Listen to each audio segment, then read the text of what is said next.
दोस्तों आज हम करने वाले हैं सोल लैंड 2 के एपिसोड 38 को फुल एक्सप्लेन। अगर आपको वीडियो थोड़ी सी भी अच्छी लगती है तो प्लीज वीडियो को लाइक करो और चैनल को सब्सक्राइब जरूर कर लेना। अगर आपने अभी तक इसके पिछले पार्ट को नहीं देखा है तो एक बार देख लेना, वो सभी चैनल पर अवेलेबल है। गाइस वीडियो को शेयर जरूर करना और इस वीडियो का लाइक टारगेट है 400 जल्दी से कंप्लीट करवा दो, क्योंकि आगे की एपिसोड के लिए। लास्ट एपिसोड में हमने देखा था श्रेक एकेडमी का कॉ पीपल सिलेक्शन टूर्नामेंट शुरू हो गया था और इस टूर्नामेंट की गाइडलाइन मास्टर शैन के द्वारा सेट की गई थी, जिसमें सभी को पूरी तरीके से आजादी है, जिसमें कोई भी बैटल रूल्स नहीं है, इसलिए कोई भी किसी के साथ टीम फॉर्म कर सकता है और आखिर में जो 7 बचेंगे वही विनर्स होंगे। अब इस पार्ट के स्टार्टिंग में हम दाई हुबीन को देखते हैं, जहां वह अपनी साथियों से कहता है सभी लोग मेरे साथ टीम अप कर लो, जिससे कि हम 4 स्पिरिट रिंग्स वाले सीनियर्स को रास्ते से हटा सके। ये सुनकर इनके साथी कहते हैं ये बढ़िया आइडिया है,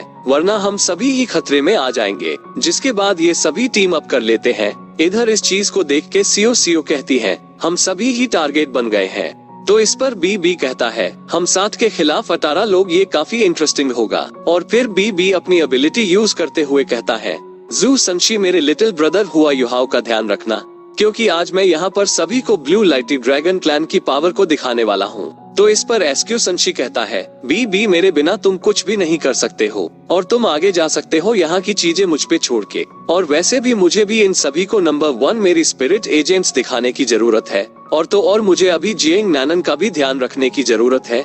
ये सुनकर जिएंग नैनन कहती है जू संशी मुझसे दूर रहो, मुझे तुम्हारी प्रोटेक्शन की कोई जरूरत नहीं है, मैं बी की मदद करने के लिए आगे जा रही हूँ। तो जू संशी कहता है जिएंग नैनन तुम बी को फॉलो क्यों कर रही हो? इस पर वोंगडोंग कहता है सीनियर्स अपनी चाल चलने वाले हैं, तो फिर हम पीछे कैसे रह सकते हैं? तो इस पर सीओ कहती है हमें हुआ युहाओ की कैलकुलेशन के हिसाब से टीम वर्क करना होगा। और तभी हुआ युहाओ कहता है चलो चल के इन सभी को ही हराते हैं। जिस पर वोंगडोंग कहता है आखिर यह कैसे डेड मैच जैसा हो गया है?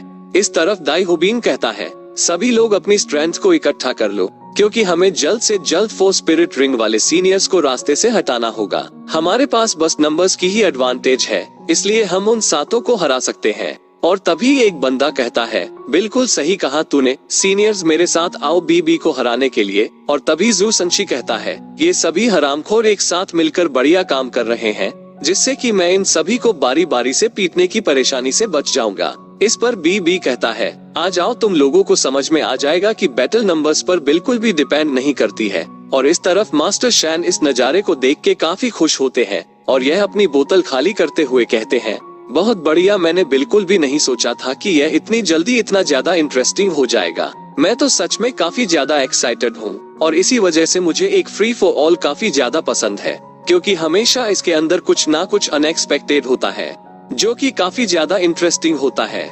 और यहाँ तक कि इस वजह से मेरा दारू भी ज्यादा स्वादिष्ट हो गई है। और इस तरफ टीचर वैंग परेशान होते हुए मन में कहते हैं वैसे तो यह अच्छी बात है कि मास्टर शैन खुश है, लेकिन इनकी संख्या में जो अंतर है वो काफी ज्यादा है, जो कि सही नहीं दिख रहा है और शायद हुआ युहाओ ही इस बैटल की स्ट्रेटेजी बनाएगा।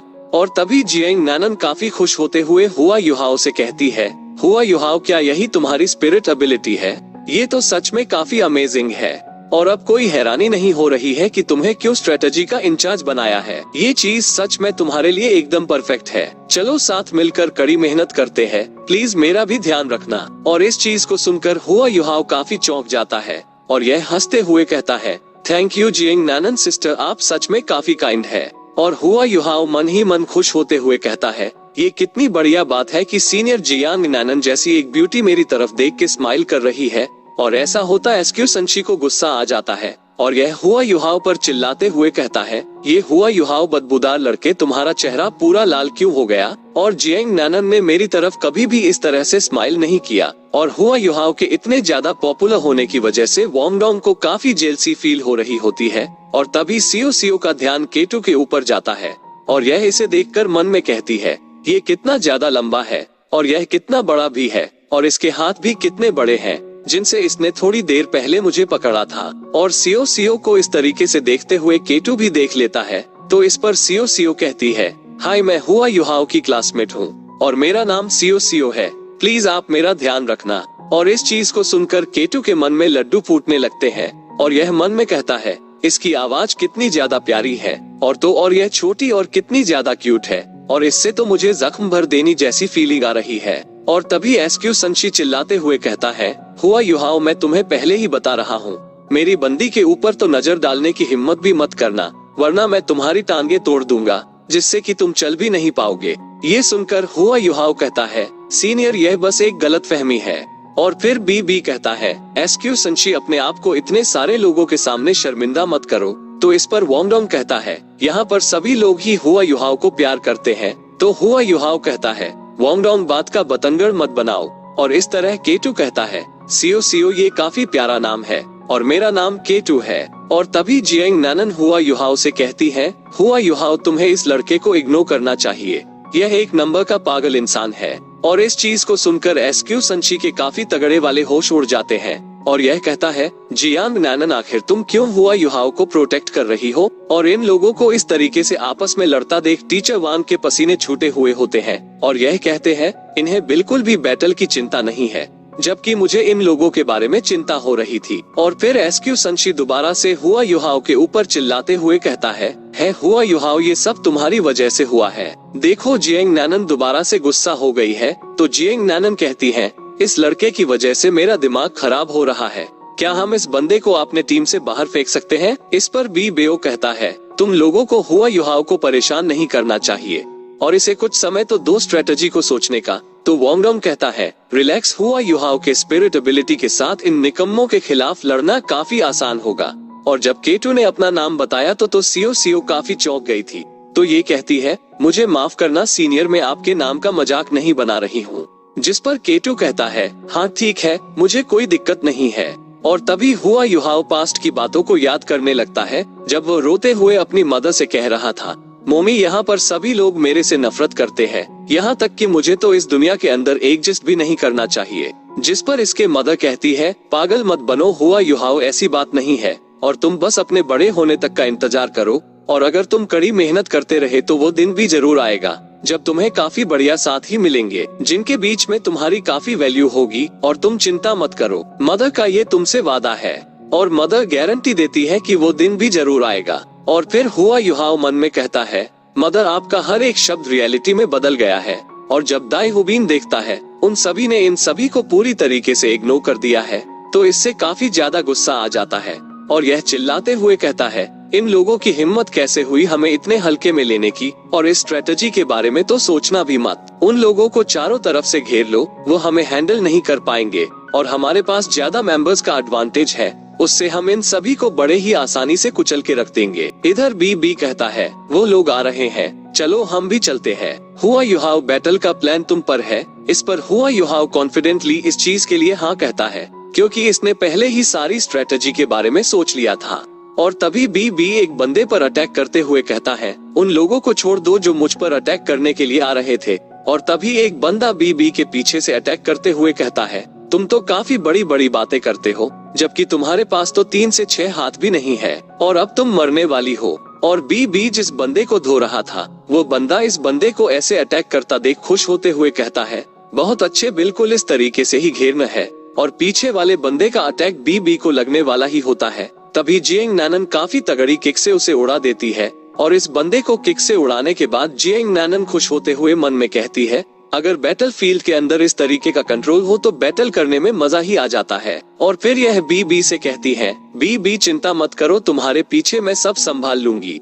इधर हुआ युहाओ के स्पिरिट आइज की वजह से बी को पता चल जाता है, कुछ लोग पीछे से भी आ रहे हैं, तो यह चीजों को संभालने के लिए जू संशी से कहने ही वाला होता है।